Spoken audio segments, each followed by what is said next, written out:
Здравейте! Аз съм Вал Стоева от Фондация Детски книги и Фондация Четене.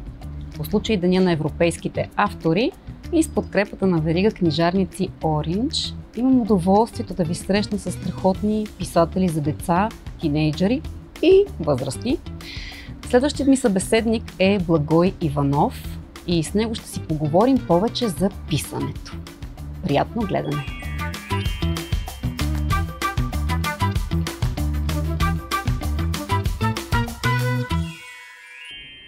Животът на писателят не е, може би, животът, който повечето хора си мислят, че един писател има, защото в повечето случаи, повечето писатели, поне в България, заради, може би, малкия пазар, работят много други неща.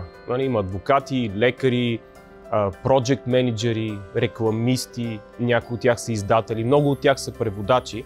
И може би последното е така най-приятно и най-удобно, ако искаш да бъдеш и писател. С други думи, много е трудно да се посветиш само на писателската професия, поне що се отнася до нашите ширини, тъй като, както казах, пазар е мъничък и ние все още тепърва ще го развиваме. Освен това, тепърва, надявам се, ще го развиваме и извън границата на България. С други думи, писателят през повечето време е много други неща и когато успее да намери време, когато си открадне някакво време, при мен специално това се случва късно вечер или дори през нощта, тогава почва да става и писател. Това, което ме провокира да започна да пиша, не беше нещо, което може лесно да се дефинира. Предполагам, че това е някакъв вроден инстинкт да изразяваш себе си и той може да се прояви по много начини, но вече придобития инстинкт, примерно любовта ми към изкуството, към киното, към четенето в последствие, тъй като аз като малък не обичах да чета, се превърна и в стремеж да го изразя чрез думи. Така че не мога точно да го обясня как се случва. Знам само, че е като една тик-такаща бомба в главата, която от време на време се взривява с различни идеи. Случило се много пъти в 3-4 през нощта да се събуди и просто да започне да пише нещо, което ми е хрумнало. Това е нещо, което се случва в последните много години вече, срам е да кажа, но са повече от 30. Бил съм на, може би, 11, нещо такова, когато на една древна пишеща машина натраках едно нещо, което беше страшна вампирска история около страничка. Много се гордеех с нея, наскоро я намерих, много се посмях на себе си, но едновременно с това се зарадвах и на този ранен ентусиазъм да разказвам чрез думите. Така че да, ако трябва да го обобщя, това е нещо, което просто идва ти някак отвътре, ти по някакъв начин му се отдаваш, дори смятам, че в някакъв момент нямаш избор и ставаш изцяло подвластен на този порив. И това нещо се случва перманентно от, може би, 11-12 ми година до сега, като разбира се, в последните години е много по-сериозно, много по-силно. Човек трябва да натрупа опит, за да може да изрази себе си адекватно. Като ученик не обичах да чета особено в първите няколко години на моята ученическа кариера. Някъде около 5-ти клас се пречупих и всъщност супер много се влюбих в литературата, но винаги съм имал проблем с задължителните книги в училище. Не защото те не стават, много от тях са много добри. Мен много ме дразнеше понятието задължителна книга, не смятам, че такава съществува. И с повечето криво-ляво съм се справил, някои съм ги пропускал, разбира се, но имаше една книга, която на 2 пъти като ученик се опитах да започна да чета и така и не успях да прочета. И тя е много предсказуем пример. Много млади хора, вероятно, а и не само млади, ще се припознаят в този пример. Това е Под игото на Иван Вазов.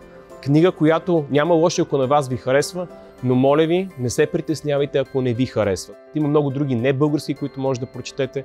Важното е да се ориентирате сами, понякога с помощта на авторитети, разбира се, но в един момент малко или много натрупвате опита, за да се ориентирате сами какво да четете, какво ви харесва и не трябва да се притеснявате, че нещо ви харесва, но и че нещо не ви харесва. Аз лично не се притеснявам, че не харесвам Иван Вазов. За да може Иван Вазов да ме пречупи, било той посмъртно, смятам, че промяната на формата би бил полезен в някакъв аспект. Не съм сигурен просто дали специално тази история и специално този патос, който е присъщ за Вазов, могат да ме накарат реално да се пречупя. Не съм сигурен, не знам. Смятам, че това не трябва да е особен проблем. Аз не съм от най-големите фенове на Малкия принц. Много хора харесват Малкия принц и аз ги разбирам, че ги харесват. Тя не е лоша книга. За всеки влак си има пътници, за всеки читател си има някакви етажерки, както беше казал някой много велик човек. Нали, те са около 10 на 15 великите книги, които трябва да прочетем, за да знаем кои са. Трябва да сме прочели 1000-1500, така че четете и в един момент, в края на вашата читателска кариера, на предела на вашия живот, като се обърнете назад, ще разберете, че сред тези 1000-1500 книги може и да няма под игото, а може и да е там, няма значение, но вие ще сте разбрали какво е важно за вас в процеса на вашето израстване и като хора, и като читатели. Какво е общото между един роман и един пост в TikTok? Един изключително труден, дълбок, проникновен, почти бих казал екзистенциален въпрос.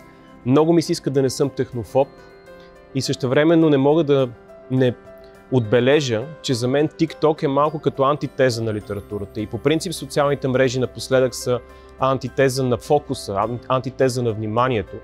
Това разглезване на мозъка с бързи и повърхностни стимулации смятам, че е вредно в дългосрочен план, но не смятам и, че трябва задължително да забраняваме технологията на децата. Напротив, всичко е въпрос на някаква степен, на някаква доза, на някакъв контрол и този контрол може би първоначално трябва да е родителски и след това трябва да се възпита в това човек сам да си налага този контрол. С други думи, TikTok може да се използва и може да бъде полезен и в много отношения вероятно би бил, просто не трябва да зацикляме само върху това. Така че според мен един баланс, даже не бих казал, че точно е баланс, но ако 90% от времето четете и 10% сте в TikTok, всичко е наред. Ролята на думите в социалните мрежи. Има ли всъщност такава роля? Естествено, че има, защото това е може би основният начин ние много бързо да създаваме балони на нашето общуване. Било то чрез Facebook или другите социални мрежи и според мен това отново може да бъде с страхотни дивиденти и потенциално може да е ужасно токсично. Ние живеем в епоха, в която думите сякаш са много по-опасни и вредни от действията, а рационалната гледна точка е, че всъщност е обратното.